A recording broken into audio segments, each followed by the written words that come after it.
Welcome to Killer Women with your host, bestselling author Danielle Girard.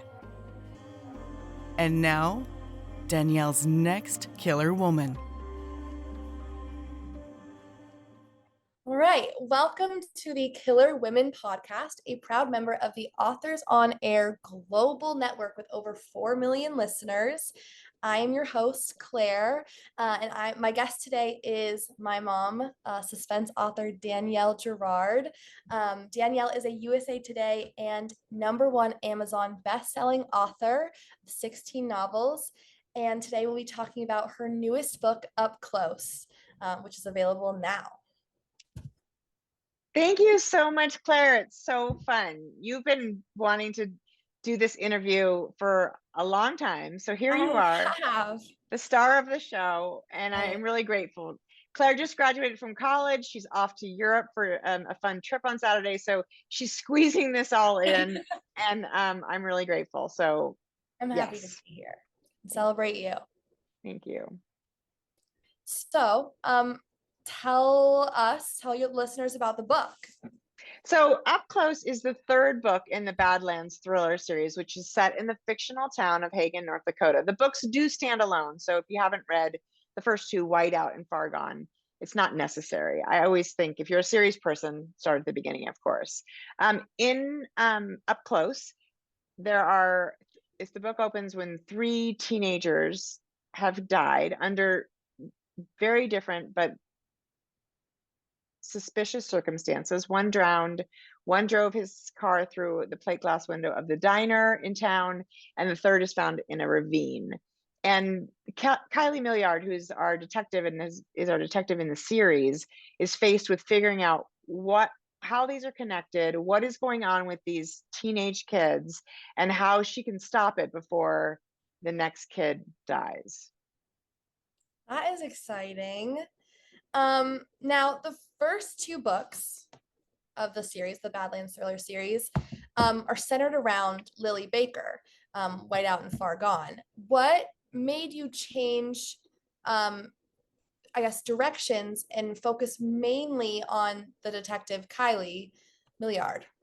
So and less on Lily. Yeah, so the first book opens with Lily Baker on the edge of an overpass after a car accident, and she doesn't recognize the driver of the car, who's unconscious. She can't wake him up. She doesn't know who she is or how she got there.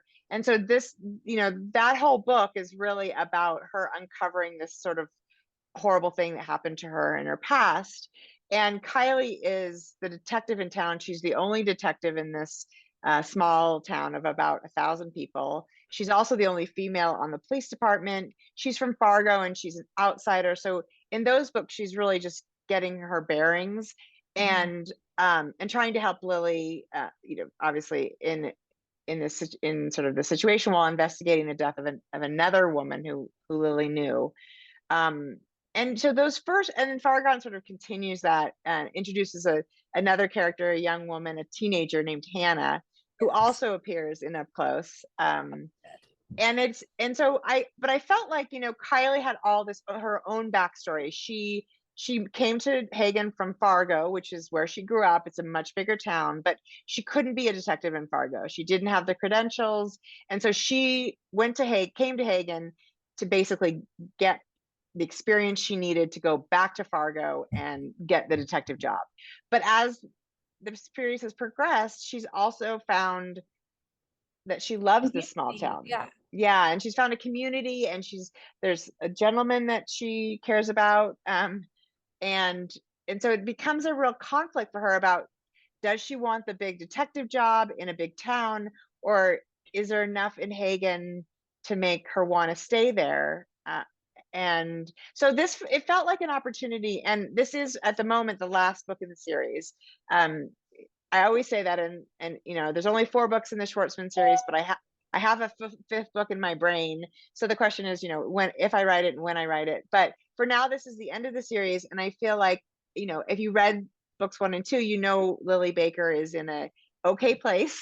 I won't give anything away about that, but that Kylie was really the one, that sort of we hadn't really figured out her story and her life. And so that is what Up Close does. And it was really fun. I mean, the world is still there. Ivor, who's also, a huge piece of books 1 and 2, is also a point of view character in this book. It's who we didn't see as much in Far Gone. Exactly. So each person sort of has a point to step forward. Moment. So yeah. I So I think, yeah, it's fun. I mean, that's the fun thing about a series, right? Is when you have a cast of characters, each story can kind of feature them a little bit differently. Nobody disappears exactly. But as you said, right, Ivor is a much lesser presence. He does not have a point of view in Far Gone, and yet, he's a point of view character and a very big piece, because he is the guidance counselor at the high school in this book, and there's a lot of pressure on him too to figure out what's going on with these kids if he wants to keep his job. So it was really fun to focus on those two, and they have the detective and the school counselor. So Kylie and Ivor have a little bit of a conflicted relationship, right? I mean, Ivor wants to protect the privacy of these kids, even though they're underaged, because something's clearly going on and he doesn't want any more of them to get in trouble. And Kylie is like, I need to know exactly what's going on. I need to be able to talk to these kids. You got to give me access. So he's in a difficult situation as well. Interesting. Yeah. Well, that sounds so exciting. It's going to be really fun. And I love that in each book you get to learn more about the characters. You see more of their stories. I think it's really cool because and Kylie had a point. She was a narrator in the first 2 books, but much less significant in both. Even though she was the one obviously solving kind of these murders or these crimes in Whiteout and Far Gone. But it is cool that we get to see a little bit more of her, and also I love her character. I love the progression we see of her, because the first 2 books she's a little curt. She's like, I think, not as likable as some of the other characters. So I think ending this series with more with giving her more space and kind of the audience gets to understand her a little bit more is kind of a cool full circle moment, which I was exciting to read.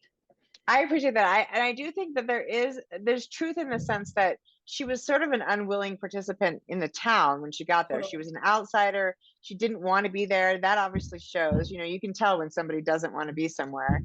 And her job was really about just solving these crimes, which meant getting in everybody's business and not really obeying the rules. As an outsider in a small community, exactly. She wasn't the most likable. I remember I didn't love her in Whiteout.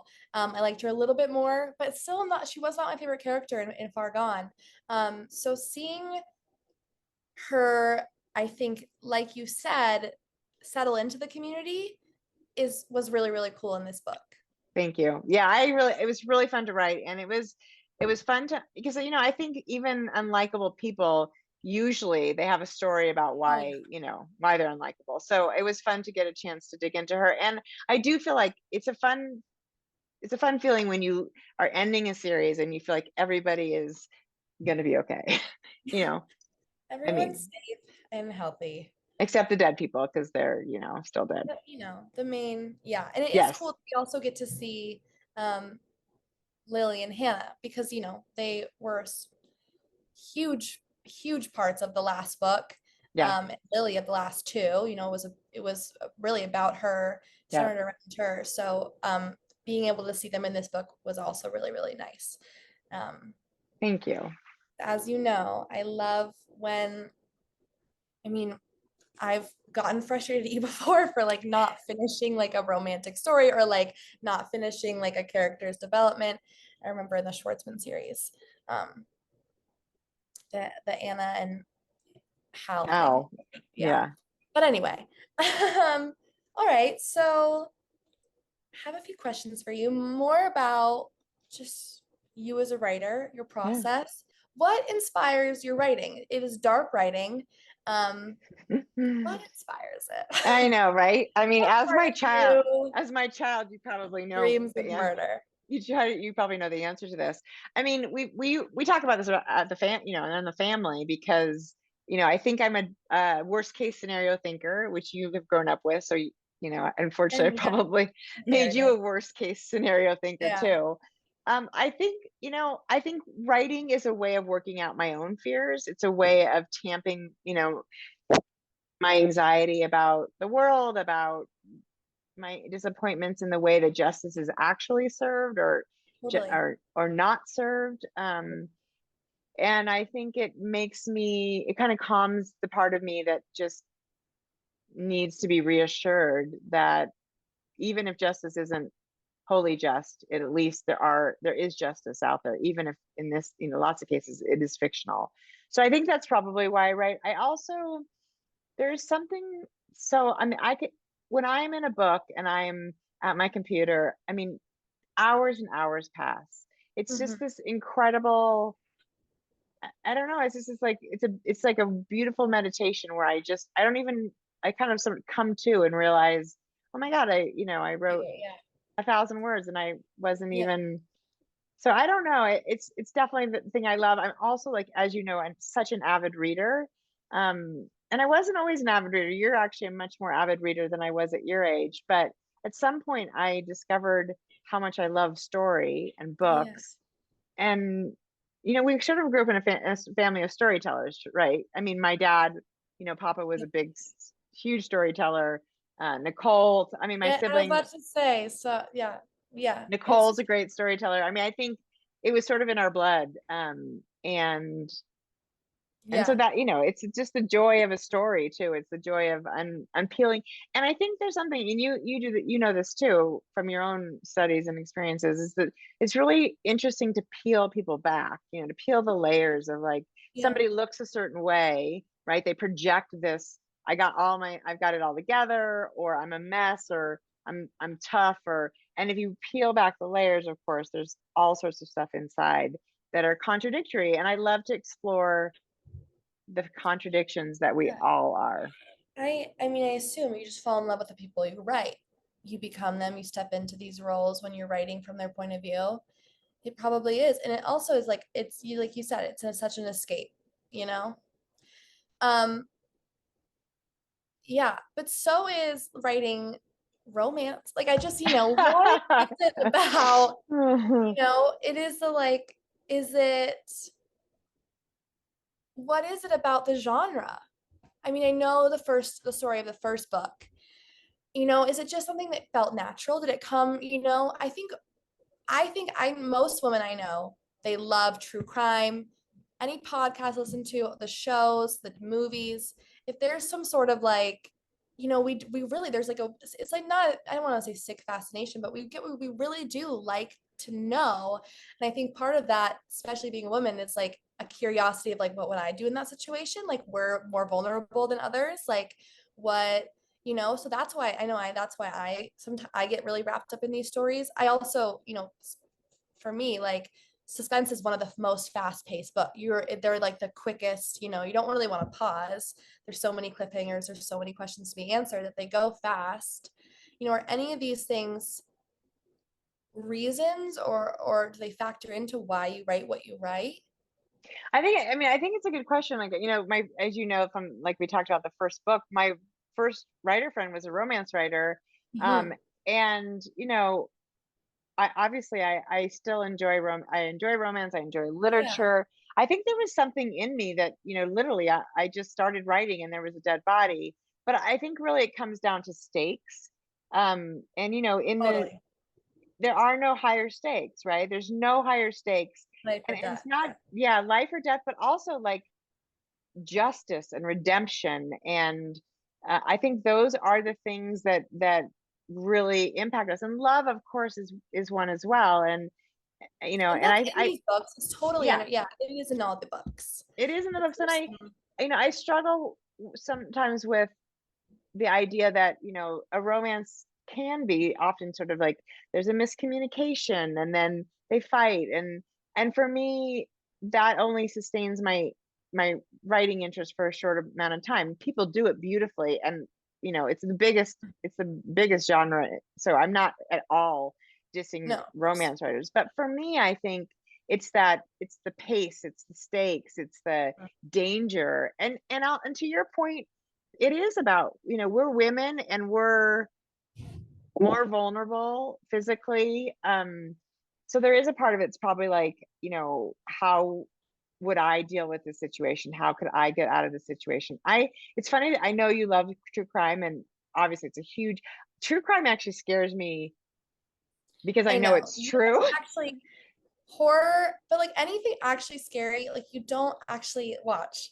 Like you don't like to be scared, which is just funny. It's just such a, and then we're talking about contradictions and all these characters. Like it's weird. It's like you are this person who like produces this very like dark, these stories that are so suspenseful and scary. And like when I'm reading them at night, I don't want to go into like my outside my room because I'm like spooked. But you don't really watch. I mean, you do, like we used to love like Rizzoli and Isles and Bones. We watched all those shows, but you aren't like you're not like listening to this stuff, or like you don't actually, beyond your writing and creating these stories, you aren't really tuning into these different things that are these other, these other forms of it in the media, whether that be a TV series, a fictional TV series, or like true crime.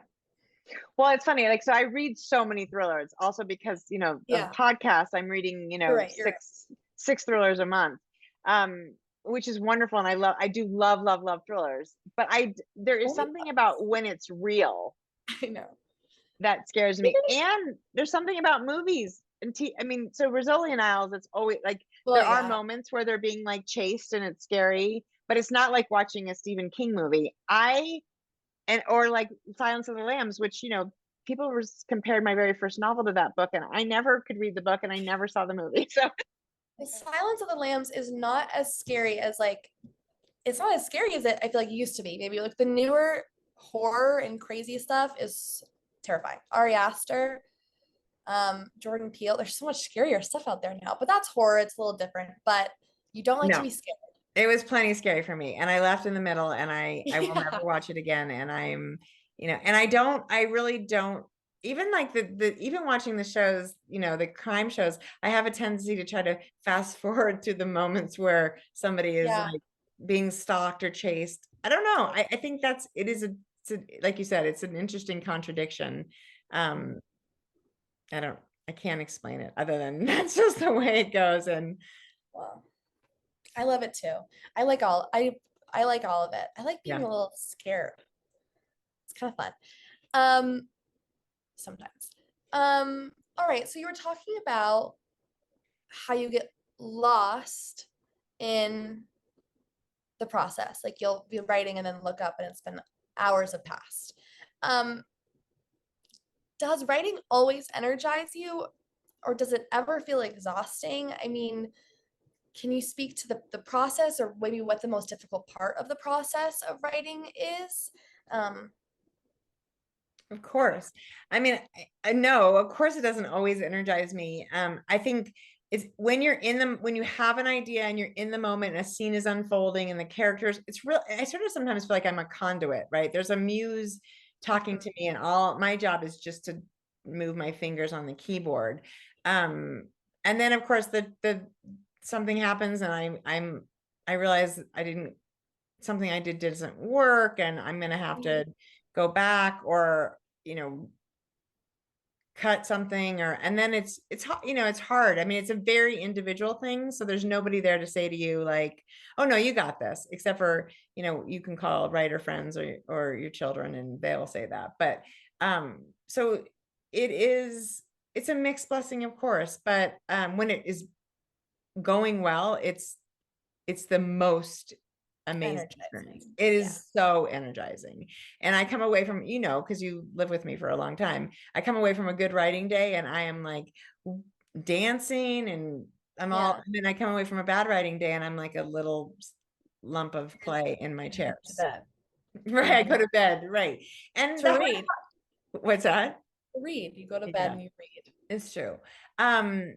And that the love of the book, the love of story, brings me back always. But I think there's a lot of hard parts of it. I think it can be really lonely. The business is super challenging. I was gonna ask, do you have any advice you would? yeah, do you have any advice you would give to aspiring authors or writers? And then kind of piggybacking off that question, maybe what's the most, and this might be the piece of advice, what's the most significant lesson you've learned in this industry? You Yeah. know, in publishing or, you know, in this, in kind of, you know, selling your art. Yeah. Right. And that is, I mean, so that comes down to it, right? Being an artist is a very vulnerable choice, Totally. right? Because you know, I used to compare a book to sort of a baby, and obviously it's not that, because your babies are your babies, and that's a million times different. But it is a little bit there's a similar parallel that when you Piece of your heart in there. piece of your heart, and when you send it out into the world, you're pretty guaranteed that somebody's going to not like it and tell you how they don't, all the ways in which they don't like it. And that is hard. And in the world now with online reviews and blogs and, you know, Goodreads Social media. and social media, and, you know, the people who, you And know, you have a presence on social media, you know, not all authors do, but you know, you are, you post regularly, you're on there. So you're kind of opening, you know, yeah, yourself up to a lot more feedback. I know it's a trick. And I Not think, always positive yeah, I mean, right. or And then the people that like tag you on a 1-star review, and you're like, you know, I get that you didn't love the book, but could you just not tag me? Like, untag. You can yeah, actually, I'll show you how to untag, I remove know how to people. do it. Believe me, Amazing. I've learned. You've had to learn. Yeah, it's how you have to learn. So I would say, the lesson I have learned about this business, and, you know, and I mean, I literally, my first book came out when you were 8 months old, and now you're Yeah. 23. So it's been a long time that I've been in this business. It's actually, Mom, first one was dedicated to me, and this one That is one is, 1/3 dedicated to me it's dedicated to you and your brother and and my, Nicole, but I'm there. you are 100% The there. first name. Absolutely. And every book, really, Claire, you should know, every book is dedicated to you, even if As it long doesn't. as you're clear. Yeah. And just in case you were worried. The thing I have learned about this business is that it really, you're just going to have to develop a tough skin. And that doesn't mean it always has to be tough. And when you get bad news, I mean, to this day, right, it's wine and a pint of ice cream, and a lot of tears. And then, you know, Yep, Ben and Jerry's fish food. Ben and Jerry's fish food, and rosé, Yeah, unless it's winter, and then red wine. and a funny movie or a book. Yeah, totally. Yeah, fun. And then a lot of sleep, because that's all very exhausting. And then you have to come back to it. And I think if you want to be an author, you can't quit. That's the trick, right? You have to have you have to be really stubborn. And thankfully, as Claire can attest, You are I'm really stubborn. so stubborn. I'm really stubborn. So I think the other thing I would tell aspiring authors is that you're going to finish a book and you're going to send it out into the world, you know, and it's going to get rejected or accepted or whatever. And no matter what happens with that book, you got to sort of just, while you're waiting, which you're going to wait. That's what's crazy. I mean, you're going to send a book out and it could be months before you hear anything. Totally. And so, you know, you have to start the next book, because if you're going to have a career as an author, you're going to write more than one book. And if you get too sort of hooked and attached to one book, it's not good for the next book. You have to sort of just say, okay, I've done the best I can on that book, and now I'm going to shift and move my focus to whatever comes next. And that, I think, is the best. Don't fight back, fight forward. That's exactly. Don't fight back, fight forward. And, you know, you can't be, when people say, you know, this didn't work for me, or, you know, you can't really fight with them, right? Because that's the problem with this business too, is it's completely subjective, right? So somebody's going to read your book and think it's a masterpiece, and that might be, you know, your husband or your children, and somebody is going to read it and think it's, you know, that they would use it as toilet paper. And it's just, you know, you just have to say, well, everybody's entitled to their opinion. I wish they didn't post them all over, but that's the way it goes. I know, it's brave. You're brave. You have to be brave. You have to be brave. And in the beginning, I think it feels like stupidity. But you do. Well, I think that they're kind of like, right? Yeah. It's like two sides of a coin. Right. It's A like little insanity, the stupidity is definition of bravery. insanity, right? Yeah, exactly. do the same thing over and expect a different result. But you're not doing it the same way. And I do think Oh, that of course. I feel like is, Malcolm Gladwell talks about 10,000 hours and that, you become an expert at something or proficient or whatever word Master something at 10,000. you master it at 10,000 hours you have to put in. I think I'm in 10,000 hours now. I mean, maybe. But I still feel like every book gets better. Like I feel like this is my best book. And then the next book that I've just written actually now is my best book. I'm really excited to read your next book. I know. Speaking of, I don't know how much I know. I feel kind of cool knowing a little bit more, I don't know, but how are you willing to give the audience any sneak peeks of what you're working on now? No. Cool. I mean, I think I will. So here's what's going on. No, you're not allowed to do it either. I think the thing about it is that I don't know where this, I don't know who's going to publish the book, and I don't know how things might change in editing. That's the other thing is, you write a book, you think it's, pretty much fabulous. Perfect. And then somebody else says, oh no, it's not. And so I don't know if the title will change. All I can say is it's a standalone. It's not part of a series. It's a very different book for me. It's a single point of view of a woman. And that's all she's going to give you. That's all I'm going to say. But obviously, as soon as I am able to talk about it, I will. And it'll show on my Instagram feed at Danielle Girard Books, or on my website at DanielleGirard.com, or wherever I can share it. I will sing it from the rooftops once I know. But yeah, it's tricky. And then I'm starting a new book. And it's sort of it's in that magical, I don't really know what's going to happen. So you don't really want to talk about that either, because I sometimes worry if I talk about it too much, I'll be like, oh, well, I already talked about it. I don't need to write it now. So do you usually kind of work on multiple things at once? Are you writing multiple stories at once? Ever?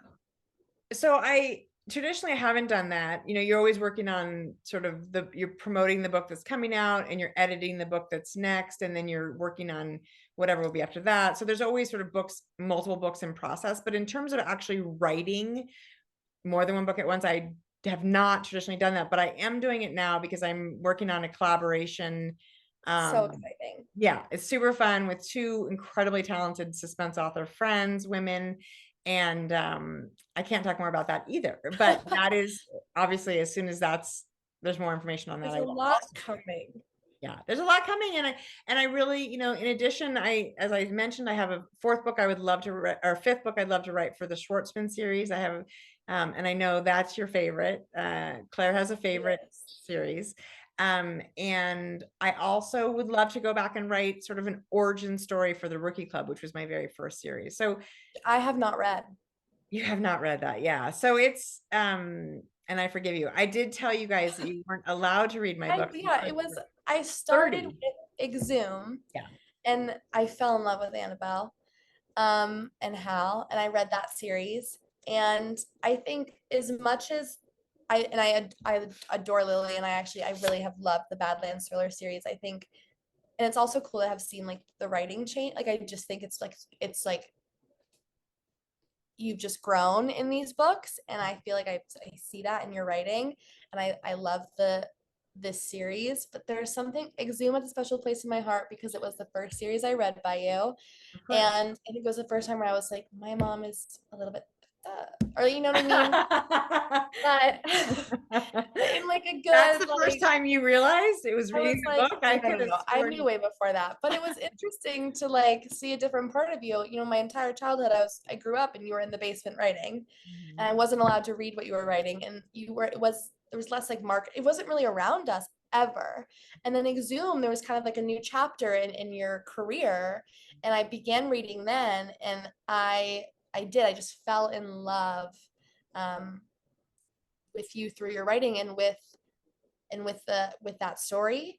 And I love Annabelle, and I love Hal, and I hate Spencer, but I really did. I loved that series. Yeah. Because it was the first time I feel like I gotta like peek into your world. Well, and it's amazing. I mean, first of all, Claire, as we, wrap this up, I want to say I'm so grateful for you interviewing me. I mean, it's not a lot of moms are lucky enough to have such an incredibly brilliant, articulate, fabulous child who likes them. That's probably the real trick. And who's been so supportive of my career, because that isn't usually how, that's not usually your children's role, but you are. And I love that you love Annabelle. I love Annabelle, and I can, I think there is something to it's sort of it's like picking a child, which I refuse to do. I know you were going to ask me. I was my last question. I'll still ask it. I love them all. Ask. I love them all in different ways. Special. So I know. Well, our final question is, and this is the hard hitting one. Who's your favorite child? You can you know what? I have a favorite daughter. My favorite daughter. Cop out. And my favorite cop out. I know it is a cop out, but I think. No, I know you can't. I'm just teasing, but I'm not gonna. I refuse to. But we both know. Oh, Claire. I'm just kidding. My favorite child is my dog. That you could say Georgie. I'd appreciate that. We do, right.